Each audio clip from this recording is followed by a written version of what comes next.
arrow kung saan yung direction. So, babaan nyo lang. Mas angat dito sa maliit na side. Ganyan. Para i-open. I see, okay. Para yung on. start po dito. Para i-on dito po yung button. Long press nyo lang siya. Okay. Yung shutter sa taas. Opo. Okay, sige. Yan. Water, proof na? Opo. Yung case na yan. Yung case. Okay. I-on dito lang po yung button na long press nyo lang po tong button. Pag nilong press nyo, magawa na po yan. Ayan, ganyan. Meron pong, kapag may SD card na nakasaksak, pipindutin nyo lang yung button dito para mag-record siya or mag-picture. Saan ang SD card? Lang. Wala po. Bibili saan ang ka lalagyanan pala? Lalagyanan dito po sa gilid. Eto. Tapos yung charger. Okay. Charging dito. Ayan, ganyan.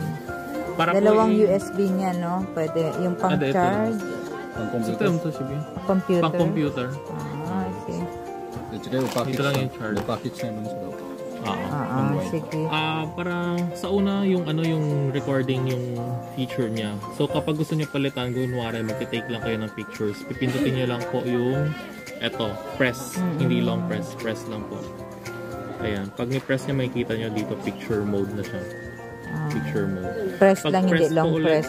Pag press ulit, makikita nyo kung ano na yung mga naka-record. Okay. Pagka-press ulit, makikita nyo yung settings na.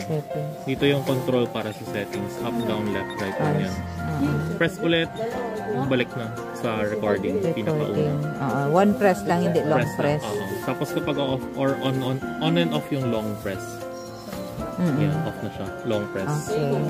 Thank you so much.